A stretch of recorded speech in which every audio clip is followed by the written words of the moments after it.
오늘 이 본문 말씀을 통해서 하나님의 경영이란 제목으로 말씀을 증거하겠습니다.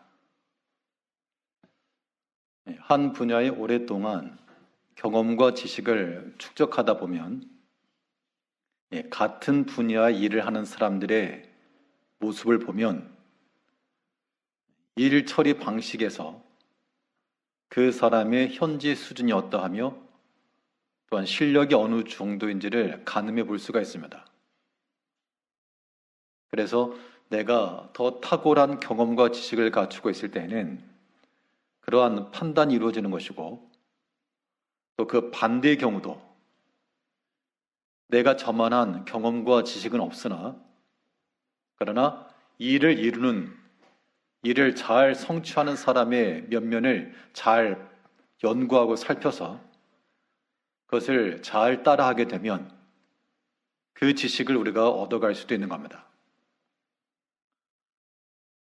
오늘 본문에서는 하나님께서 그의 백성들을 포로에서부터 다시 돌이키실 것인데, 그때 그 백성들을 징치하는 막대기로 사용하였던 바벨론과 아수르와 블레셋에 대해서 지금 경고의 말씀입니다. 특별히 하나님이 경영하셨으니 이 일이 결코 폐하지 않을 것이라 라고 말씀했는데요. 27절을 보게 되면 26절, 27절에서 이것이 온 세계를 향하여 정한 경영이며 이것이 열방을 향하여 편손이라 하셨나니 만군의 여호와께서 경영하셨은즉 누가 능히 그것을 폐하며 그의 손을 펴셨은즉 누가 능히 그것을 돌이키랴. 하나님이 일하시는 방법이 나타나고 있는데요. 그러면 이제 우리가 주목할 바는 하나님이 일하시는 방식은 어떠하신가? 무엇을 통하여서, 무엇을 따라 일을 성취해 나가시는가를 살피면서 우리가 그 일하심 속에 들어갈 수 있도록 우리의 지혜를 써야 되겠습니다.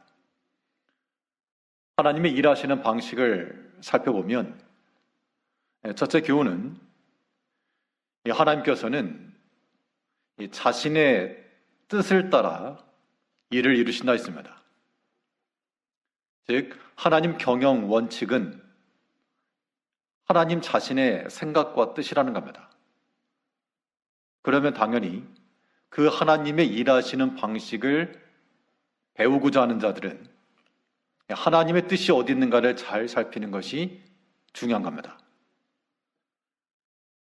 하나님의 일을 이루시는 그 경영하심은 그의 생각과 그의 뜻을 따라 이루심으로 이제 그를 따르는 주의 모든 자녀들은 하나님의 뜻과 생각이 어디 있는지를 알아야 되겠는데, 그러면 어디서 찾을 것인가?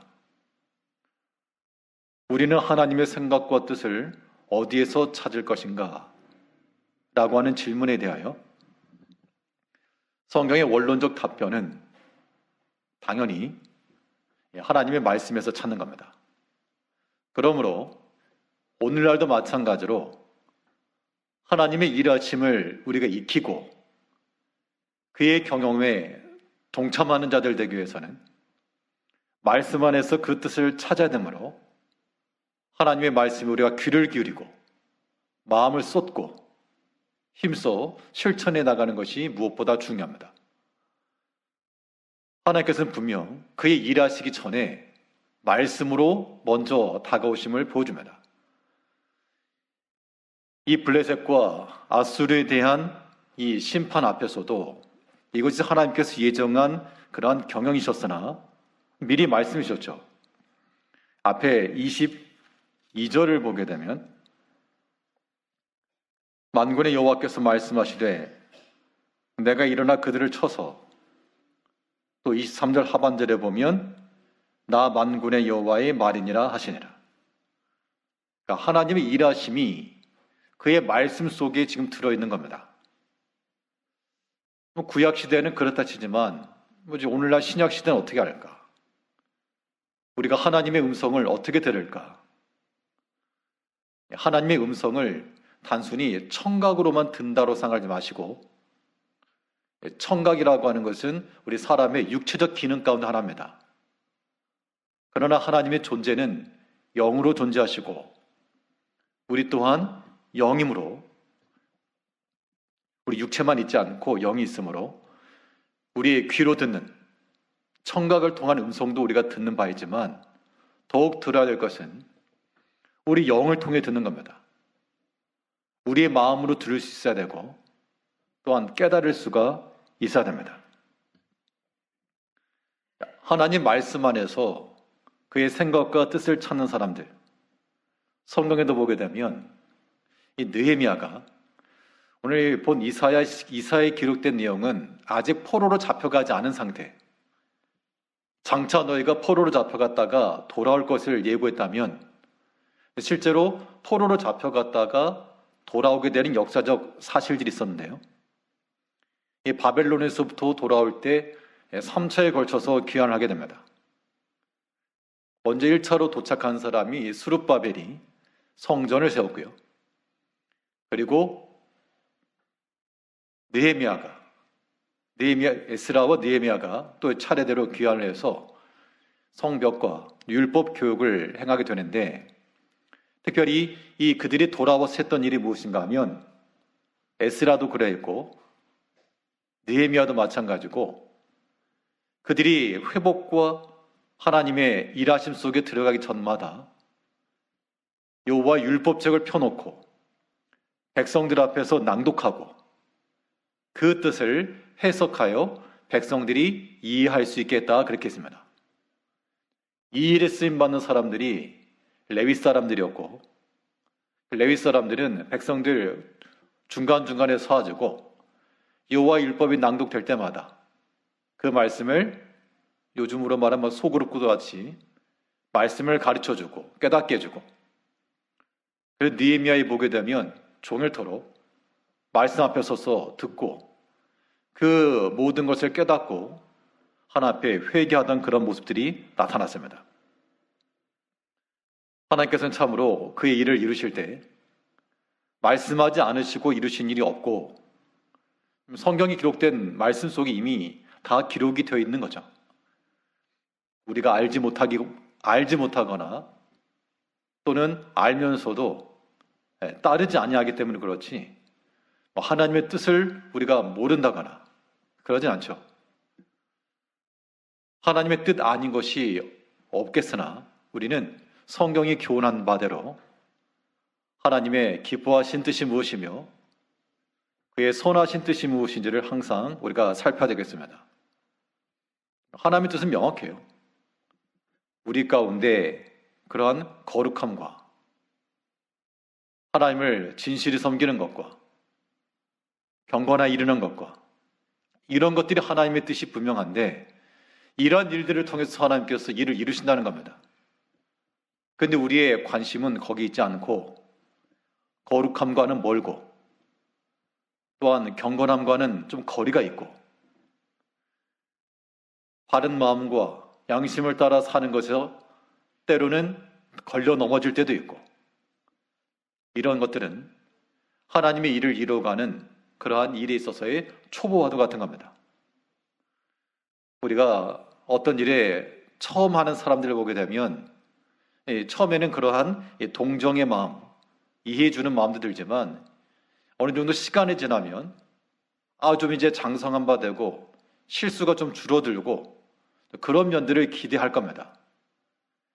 그렇지 않고 계속해서 실수가 나타나게 되면 이것은 이제 부주의함을 넘어서 자세가 바로 되어 있지 못하다, 그렇게 평가할 수 있습니다. 우리가 다 그런 부족함들을 다 가지고는 있으나 이제 하나님 앞에서 우리의 도의 초보, 여전히 초보의 상태에 머물지 않도록 하나님이 일하심의 방식이 어떠하신지, 그의 말씀은 무엇이라 기록되었는지, 주님께서는 이러한 때 어떻게 행하셨는지를 우리가 면밀히 살피고 그 뜻을 헤아려서, 그 뜻을 아는 방법은 율법책을 펴고 율법책을 낭독하는 거라 그랬으니까 율법책 열어야지 낭독할 거 아니겠어요? 성경을 펴시고 그 말씀을 주의 깊게 읽고 묵상하는 방법 가운데 가장 기본적인 것은 읽는 건데요. 성경 본문을 한 번 읽는 거 아니고 서너 차례 읽는 겁니다.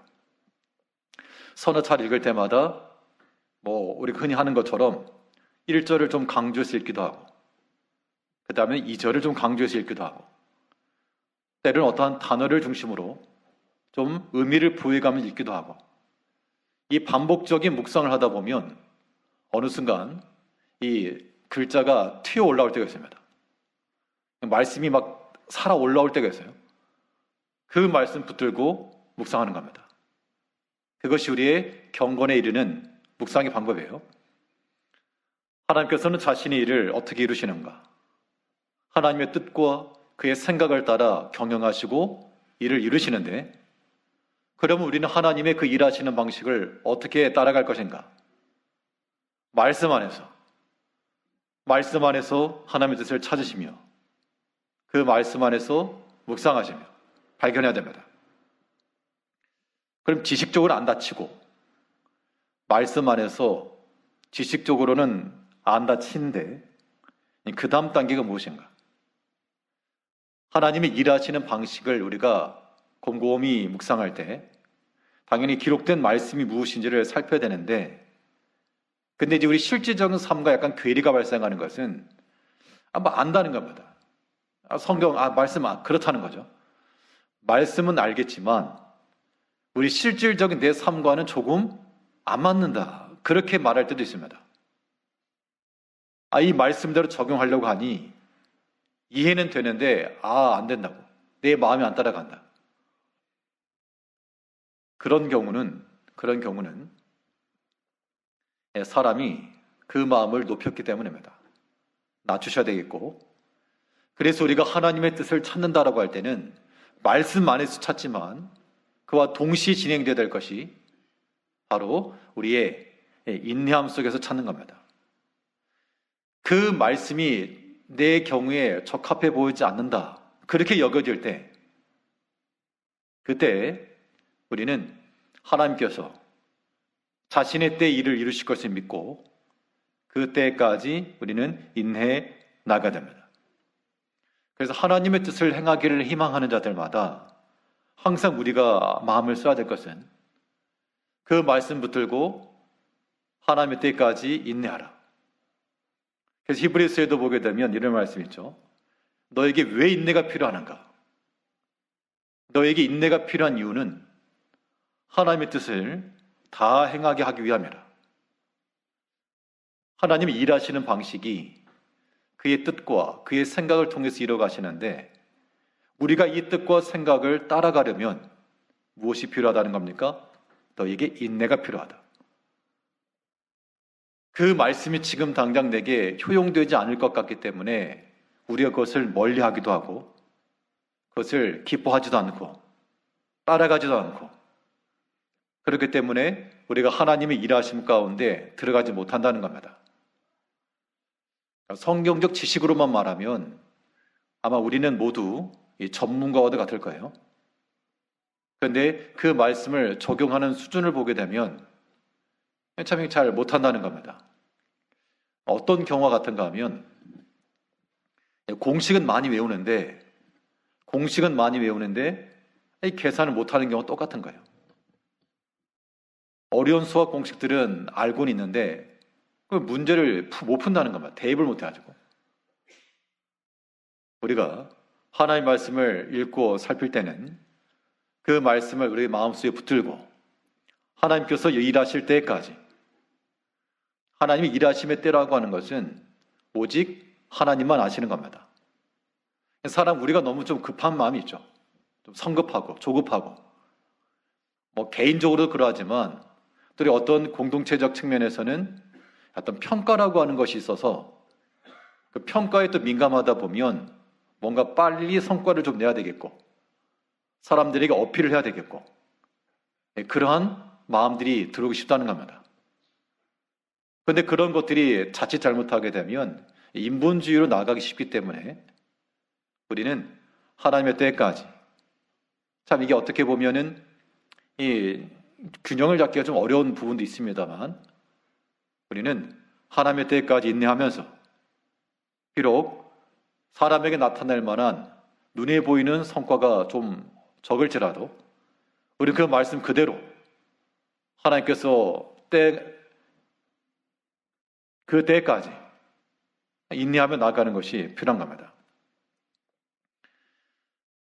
하나님의 뜻을 행하다 보면 그 뜻을 행할 때 우리 마음은 우리가 주의 뜻을 행하면서 고난받기를 원하십니까? 아니면 형통한 복을 받기를 원하십니까? 당연히 하나님 뜻대로 행하면서 복 받기를 원하죠. 안 되던 것도 해결되고 아프던 것도 다 낫고 그런 것들 우리가 기대하는데, 실제로 하나님의 뜻을 이룬다 할 때는요, 그 과정 가운데 아픔과 고난과 상함이라고 하는 것이 수반되는 겁니다. 그게 십자가잖아요. 예수님께서 하나님의 경영을 이루실 때, 그의 말씀을 온전히 이루어 나가실 때, 만사형통의 길만 걸은 것이 아니고 사람들이 호산나 외치면서 환영됐지만, 그러나 또 한편으로는 십자가에 못 박아라, 그를 향하여 대적하였고 실제로 그에게 핍박을 가하였고, 예수님 입장에서 보게 되면 내가 하나님 뜻대로 하게 되는데 왜 사람들이 나를 방해하는가, 왜 나를 반대하는가, 그렇게 나가지 않으셨고 그 모든 고난과 모든 시험의 때라도 그걸 다 감당하시면서 나가신 겁니다. 그게 바로 인내 안에서 하나님의 뜻을 찾는 방식이에요. 시편 기자는 말하기를 고난당한 것이 내게 유익이라. 고난당하기 전에는 내가 그릇 행하였더니 이제는 주의 율례를 배우나이다.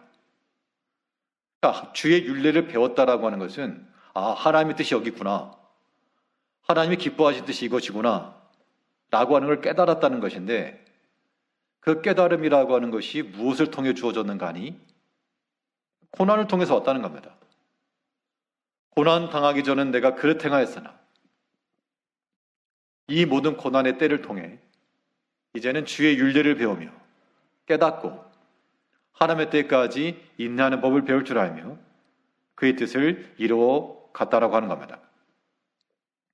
하나님께서 이스라엘을 통해서 그가 하시고자 하신 일들을 나타내 보셨습니다. 오늘 본문 24절을 보게 되면 만군의 여호와께서 맹세하여 이르시되 내가 생각한 것이 반드시 되며 내가 경영한 것을 반드시 이루리라. 말씀하시고 이루시는 하나님이시죠.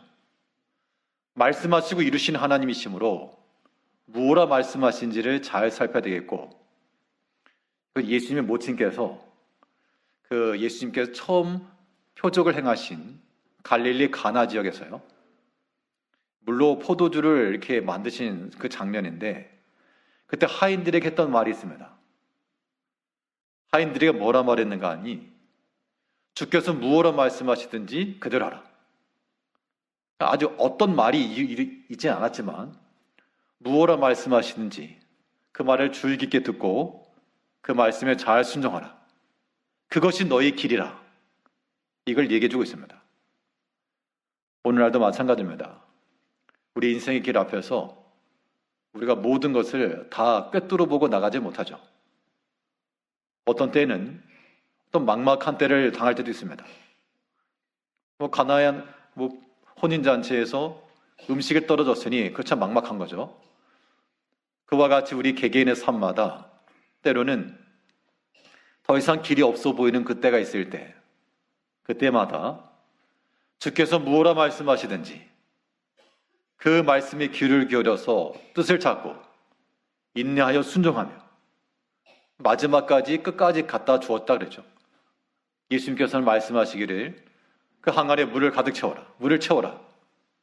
그때 하인들이 가득 채웠을 때 그때의 변화 역사를 본 겁니다.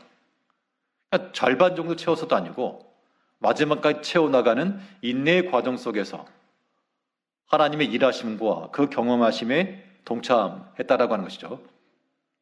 이제 오늘날 우리가 그 하나님의 일하심에 참여할 수 있는 그 복, 하나님께서는 그의 생각대로 24절 다시 보면 만군의 여호와께서 맹세하여 이르시되 내가 생각한 것이 반드시 되며 내가 경영한 것을 반드시 이루리라. 이제 우리가 추구할 바는 하나님의 생각이 어디에 계시는가, 그의 기뻐하신 뜻이 무엇인가를 살피고 그것을 우리의 선택으로, 우리의 다음 결정으로 삼고 나갈 때 하나님의 경외하심에 이를 수 있는 그러한 지혜론자가 될 것을 믿으시고 하나님 뜻을 힘써 찾으시는 우리가 되어야 될 줄 압니다. 실제로 하나님이 일하시는 방식은 어떠하신가, 또 무엇을 따라 그의 일을 이뤄가시는가. 오늘 본문에서 교훈하는 바, 하나님께서는 하나님의 은혜로우심을 통해 일을 하십니다. 이 또한 굉장히 중요한 원칙이라서 하나님 말씀 안에서 그 말씀 안에 비춰놓고 보면 우리는 다 죄인들이요, 그 말씀에 온전히 이룰 수 없으므로 순종의 부족함이 있고, 그것만 놓고 보면 우리는 그 일을 이룰 수 없습니다. 그런데 하나님이 일하시는 방식은 또한 그의 자비하심과 그의 한없이 넓으신 은혜를 통해 일하심으로 그 일을 이뤄가는 우리 모든 주의 자녀들은 또한 하나님의 그 자비하심과 그 은혜 가운데 들어가기를 힘써야 됩니다. 즉, 하나님의 은혜를 구하고 나갈 때 이것이 하나님의 일하심에 참여하는 겁니다. 하나님의 은혜는 어떠한 자에게 주어지는가? 하나님의 은혜가 주어지는 방식은 어떤 공의가 은혜 받을 만한 그런 합당한 자격이 있어서만 아닙니다. 물론 하나님의 공의로우심은 은혜 받을 만한 자에게 은혜를 베푸시는 것인데, 그런데 한편으로 그 은총이라고 하는 것은 하나님 앞에 겸손히 엎드리며 하나님 앞에 긍휼하심을 구할 때 우리가 은혜 가운데 나갈 수 있는 겁니다. 하나님의 은혜와 자비하심이 누구에게 나타나는가? 교만한 자가 아니고 지극히 겸손하여 하나님 긍휼히 여기시고 불쌍히 여기소서. 참, 이 말이 하나님 앞에 긍휼히 여기소서, 불쌍히 여기소서, 이 말이 하나님의 뜻을 이뤄가는 또한 방법이 되는 겁니다. 지금 이 본문을 통해서 바벨론, 아수르, 블레셋, 하나님께서 그들을 또한 징치하실 것을 말씀하셨으나 그러나 그의 백성들은 하나님께서 긍휼히 여기사 다시금 돌이켜 그의 언약 백성으로 부르게 하실 것을 약속을 해주고 있습니다. 그리고 보면 32절을 보게 되면 마지막 절에서 그 나라 사신들에게 어떻게 대답하겠느냐? 여호와께서 시온을 세우셨으니 그의 백성의 곤고한 자들이 그 안에서 피난하리라 할 것이니라. 이 아수르나 블레셋을 통해서 하나님께서 진노의 막대기를 드신 겁니다. 그런데 그들을 통해서 그의 자녀들을 징치하신 후 두 번 다시는 안 본다가 아니고 또 하나님께서 그들을 긍휼히 여기사 불쌍히 여기시고 그 안에 피할 길을 두셨다라고 말하고 있습니다. 하나님의 일하시는 방식이 그의 한량없는 은혜로 또한 불쌍히 여기시는 마음에 있다라고 하는 것을 우리가 깨달으면 이걸 이용을 한다라기보다도 그 하나님의 성품에 맞게끔 우리가 또한 주 앞에 엎드릴 때마다 하나님 앞에 긍휼하심을 구하고 불쌍히 여김을 구하고, 불쌍히 여겨달라는데 이게 이유가 없는 거죠. 불쌍히 여겨달라고. 그거 외에는 답이 없죠. 그럼 이런 긍휼하심을 얻으려면 무조건 불쌍히 여겨주세요, 그렇게 말한다고 해서가 아니고, 하나님 앞에 긍휼히 여기심을 받는 자가 되려면 우리가 어떠해야 될 것인가, 그게 중요한 거죠. 하나님께서는 그의 자비하심과 은혜를 따라 일하시는데 긍휼히 구하는 자, 긍휼을 구하는 자들에게 하나님께서 그의 자비하심을 나타내신다. 그러면 하나님 앞에 긍휼히 여김을 구하는 자들마다 해야 될 일이 한 가지 있습니다. 그게 무엇인가 하면, 물론 언어적으로 불쌍히 여겨주시옵소서, 그것도 필요하죠. 어떻게 보면 기도 중에 하나님 앞에 긍휼히 여기는 간구 필요합니다. 그러나 더 본질적으로 중요한 것이 무엇인가 하면, 하나님 앞에서 긍휼하심을 받으려면 뭘 해야 될까요? 성경에서 교훈하는 바 어떠한 자가 불쌍히 여김을 받을 것이라 그렇게 말씀했는가 하면, 자신의 죄를 자복하고 또한 고백하는 자들, 하나님 앞에서입니다. 자신의 죄를 고백하고 죄를 숨기는 자는 형통하지 못할 것이나 자복하고 통회하는 자에게는 불쌍히 여기심을 더하시리라. 우리가 하나님 앞에서 주여 긍휼히 여기시고 불쌍히 여기소서라고 말할 때는 단순히 형편이 그래서만은 아닌 겁니다. 우리의 사정이 딱 한 사정이 되었기 때문에 그렇게만 말한다 그러면 참 이건 또 기회주의적인 사람이죠. 그러나 우리가 하나님 앞에 이룰 수 없는 죄인임을 깨닫고 또 우리의 마음과 의지가 나약함을 또한 하나님 앞에 긍휼히 여기시며 이 모든 죄를 하나님 앞에 고하고, 죄를 고한다라고 하는 것은 반복해서 짓겠다 그런 마음으로 고하라는 게 아니라 이 죄에 대한 단절과 회개의 심령을 가지고 주 앞에 구하는 것을 의미합니다. 이것이 바로 하나님의 긍휼하심, 하나님의 불쌍히 여김을 받는 길이 되는 거죠. 하나님께서는 자신의 뜻을 이루실 때 그의 자비하심과 은혜로우심을 따라 일하신다 그랬습니다.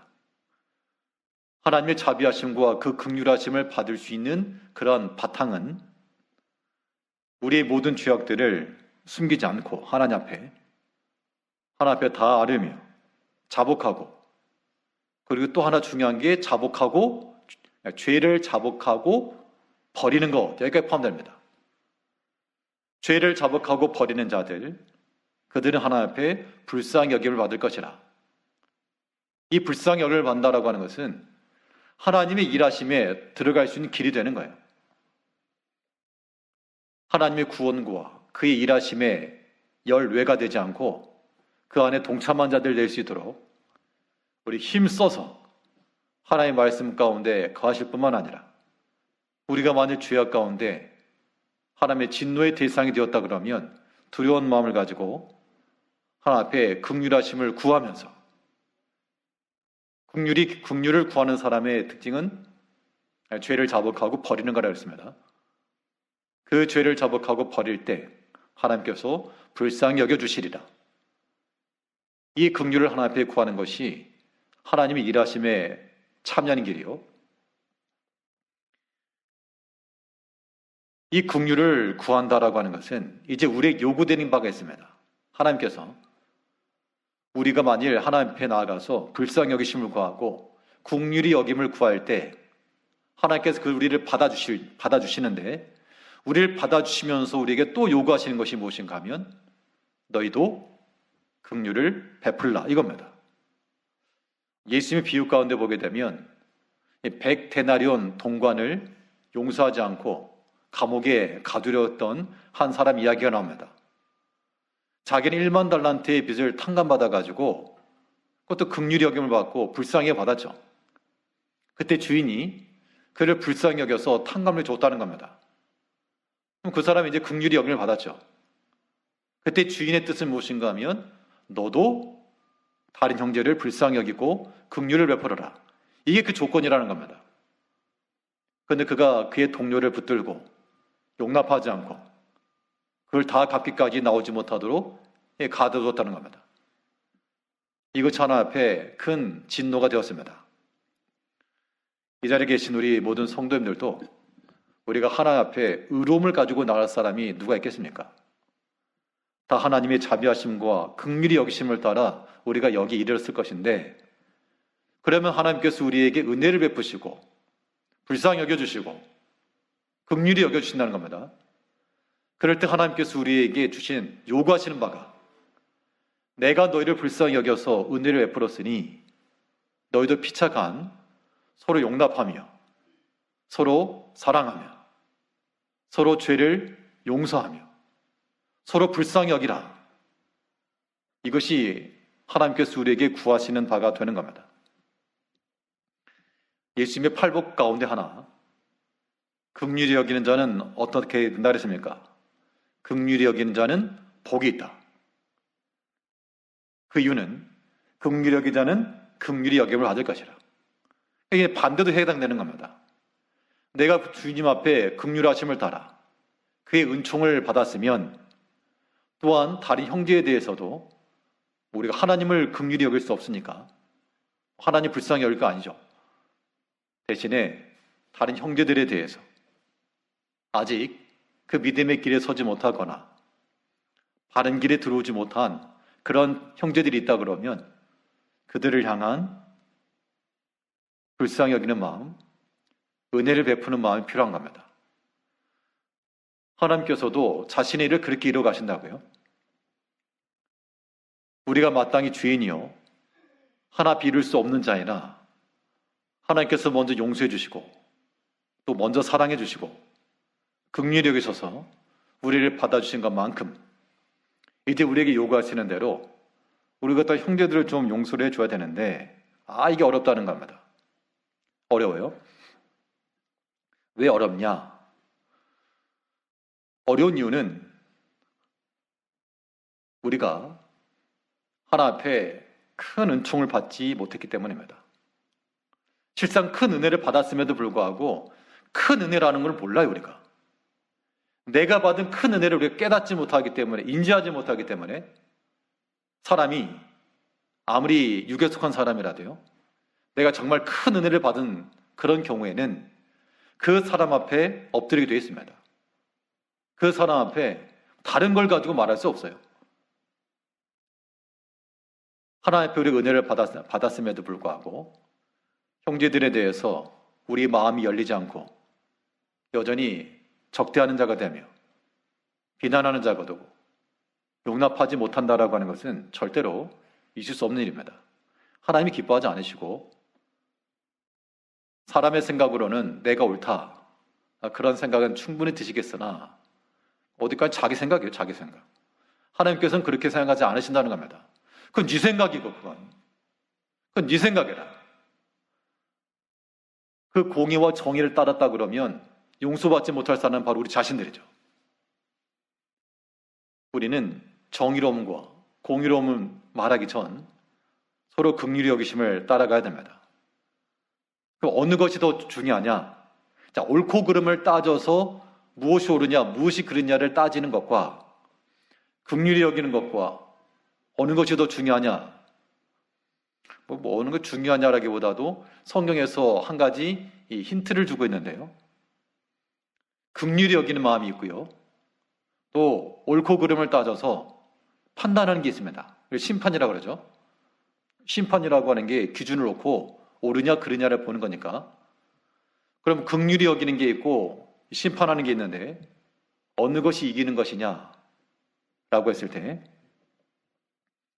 긍휼이 심판을 이긴다 그랬습니다. 긍휼이 심판을 이기고 자랑하느니라.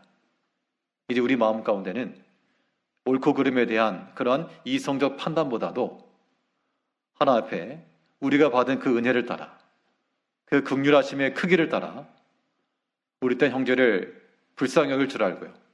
불쌍히 여긴다라고 하는 게 어떤 갑과 을의 관계만은 아닌 겁니다. 이해해 주는 것이 용납해 주는 거예요. 자, 이 어떻게 보면 참 쉬운 것이고 어떻게 보면 참 어려운 것인데 우리들에게 요구되는 바이니 하나님께서 자신의 일을 이루어 가실 때 그의 경영하심, 하나님이 일을 어떻게 이루어 가시는가, 그의 말씀 가운데 일을 이루시며 또한 그의 은혜와 그 자비하심을 통해 일을 이루신다 그랬습니다. 중요한 것은 우리가 이제 그의 뜻을 힘써 찾을 뿐만 아니라 그 앞에 긍휼하심을 구하고 기도할 때마다 다른 것 없고 하나 앞에 불쌍히 여겨달라고. 그러려면 전제 조건은 죄를 자복하고 죄를 버리는 것. 그리고 더 중요한 것은 내가 긍휼하심을 받았으니, 내가 불쌍히 여김을 받았으니 너 또한 다른 이를 불쌍히 여기며 긍휼히 여기며 용서하여 주며 몇 번까지 용서하리이까? 숫자 손가락으로 세지 마시고 70번씩 7번, 7번씩 70번이라도 그럼 490번을 훨씬 넘어서는 끝까지입니다. 끝까지. 그럼 억울해서 어떻게 삽니까? 심판을 하나님께 맡기는 거예요. 그래서 하나님께 맡기는 겁니다. 이제 우리는 오직 사랑과 용납하는 것만 우리들에게 있는 바이지 그 누구도 결코 심판자에 올라서는 안 됩니다. 하나님의 일에 우리가 월권하지 마시고요. 그의 일을 이루시는 그의 경영하심, 그의 일하심, 이제 우리는 그 일하심의 방식을 면밀히 살펴서 우리 또한 그 일에 동참하는 자들이 될 수 있도록 그의 뜻과 그의 생각을 잘 분별할 뿐만 아니라 하나님의 긍휼하심을 우리가 배우고 익히며 그 은총 가운데 들어가고 또 우리에게 실습의 때 하나님의 그 은혜를 나타내고 긍휼히 여겨줄 그 모든 훈련의 때 모든 형제들을 다 용납하시고 사랑하시고 긍휼히 여기시고 여기는 뭐 조건이 없는 겁니다. 하나님께서 우리를 용서하신 것만큼 우리 또한 모든 형제들을 용납하고 사랑하는 그래서 하나님의 일하심과 그의 경외하심에 동참해 나가시는 성도님들 다 되시길 바라겠습니다. 기도하겠습니다.